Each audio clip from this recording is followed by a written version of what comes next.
Friends, this movie is based on a true story. Before the year 1910, no one had ever stepped foot on the North Pole or the South Pole. This story is about Norwegian explorers who reached the North Pole on December 14, 1911. It was a big achievement at that time. Even today, if you search who discovered the North Pole and the South Pole, or who reached there first, the name of Norwegian explorer Roald Amundsen will come up. Let's see how his journey went. Don't forget to subscribe to our channel. The story begins with showing us an airplane flying in the Arctic. Suddenly, the weather changes, it gets colder, and the plane crashes. After a while, the people inside the plane regain consciousness and come out of the plane. So, there is a man named Amundsen who is very old. They say this is his last journey. In Europe, Amundsen's brother Lion goes to a house. He starts looking for something, but then the owner of the house attacks him. But soon he starts telling her about himself, saying that he is not a thief. He is Amundsen's brother. This woman's name was Base, and she had a connection with Amundsen. Amundsen went on a final trip on a coach, but he didn't come back. He was already very old, and people started thinking he had died. Base and Lion are sitting together, and that's where the real story begins. Lion tells Amundsen's brother about when they were young. So our father, who was a captain of a ship, used to tell us stories of his travels. He was a human who taught us about the North Pole and the South Pole. He said that no human had ever been there before.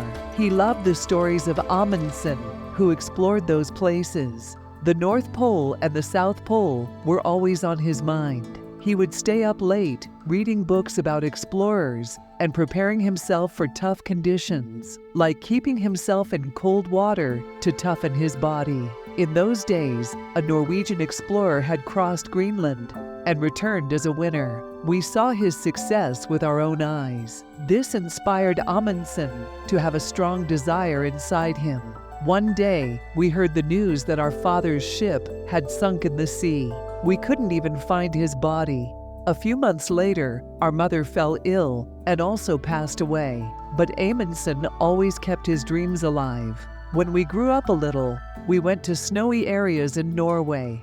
There was a danger of a storm those days, but we intentionally wanted to spend the night there. We were just wandering around, and we got separated from each other. Amundsen got tired, so he lay down there. When his eyes opened after a while, he was buried in snow. He couldn't get out himself. I was worried about my brother, so I started looking for him. I saw some things and started removing the snow from there. When we came out, instead of being worried, Amundsen started laughing. I didn't understand why he was like that. Maybe he felt something that I didn't feel. A few years later, Amundsen found the last route of the Northwest Passage. We went to England. He told us about his journey. He learned a lot there because there are some tribes in the north. He learned how to live there. They use dogs for their journey. They walk slowly so they don't sweat because that increases the risk of death. The British Council didn't take Amundsen seriously.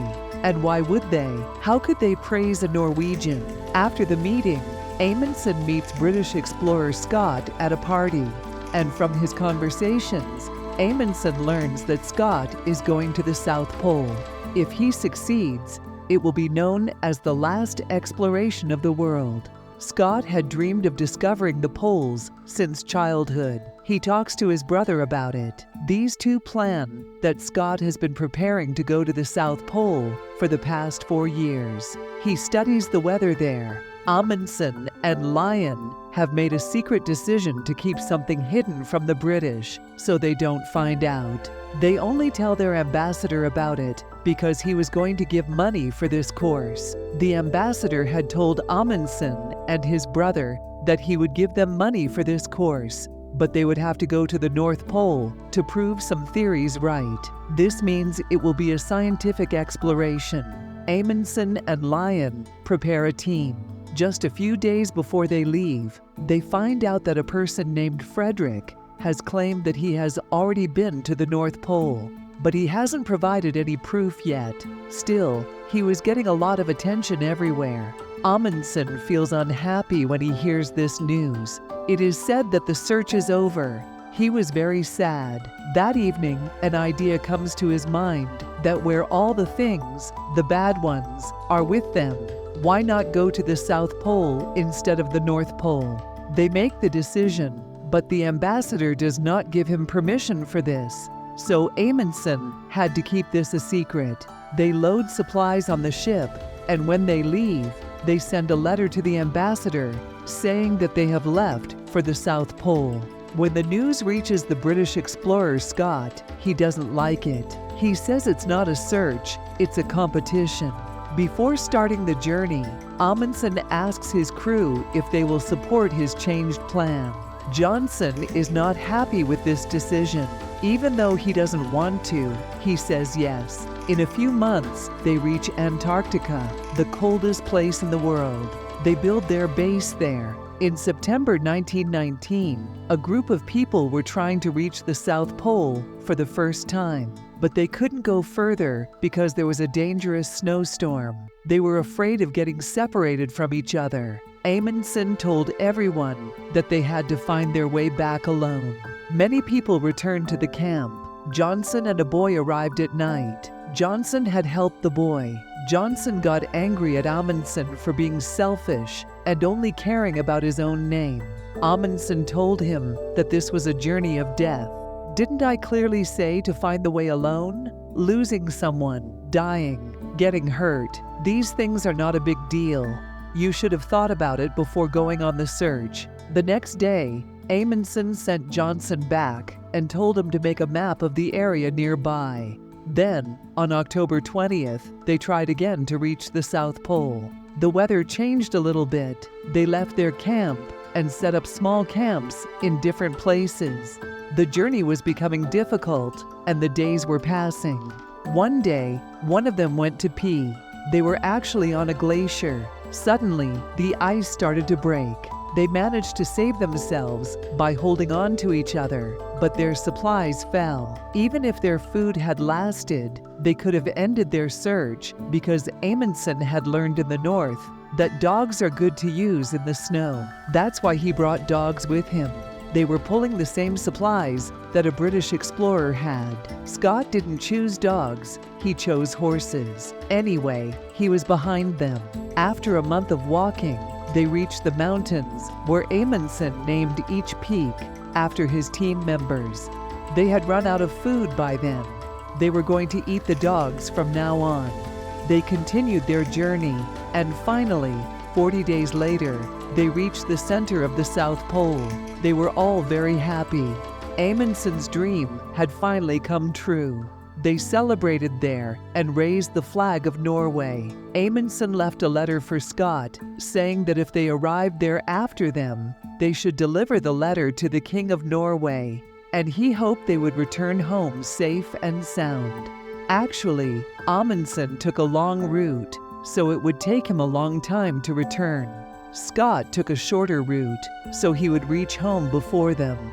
On December 14th, Amundsen named the South Pole after himself, his brother, who was in Norway because he had to raise funds. When he received the letter that Amundsen had completed his expedition, the whole world knew about it. A few months later, when Scott arrived there in the North Pole, so there was a sad man because someone from Norway named this place after himself. When Scott and his team were coming back, they had to go through very harsh weather. One by one, everyone died. After returning from Antarctica, Amundsen was called to England, but instead of being praised there, he was insulted a lot, and Scott was considered a British hero. Amundsen met a woman named Banner during a party who was someone else's wife, but Amundsen was weak because he liked married women, the man he had found through his expedition. Now he knew that Amundsen and the rest had succeeded.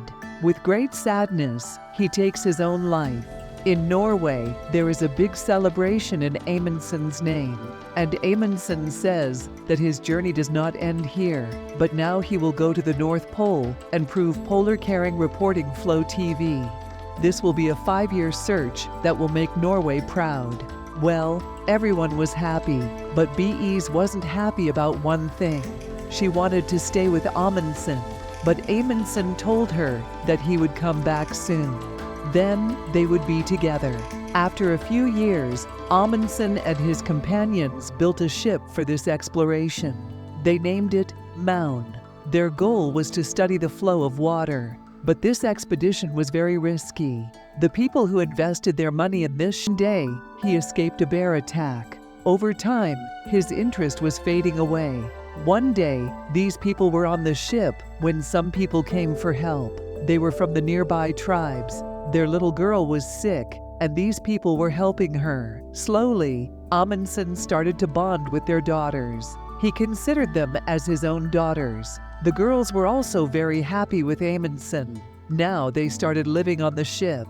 And then one day, he came back without his coach. This time, he had a new plan. He said that we will fly to the North Pole. No one has ever gone there by plane before, but I will do it. He left the ship and his crew alone.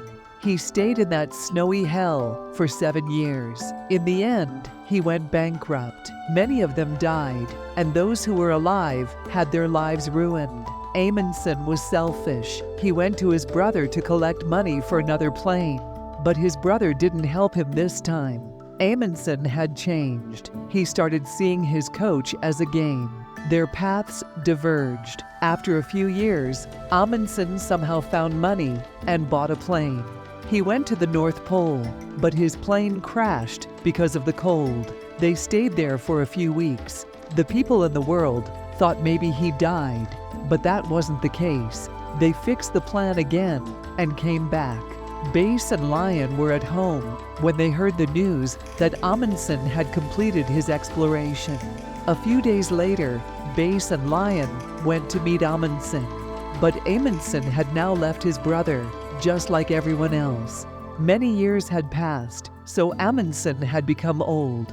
He wrote a book in which he did not mention his brother, nor the ambassador, nor the king here, because Amundsen wanted to take all the credit himself. In the year 1918, some Norwegian explorers in Antarctica, Amundsen went on a rescue mission with his companions, but their ship crashed there, and Amundsen got lost in the North Pole forever. And this is the end of this story.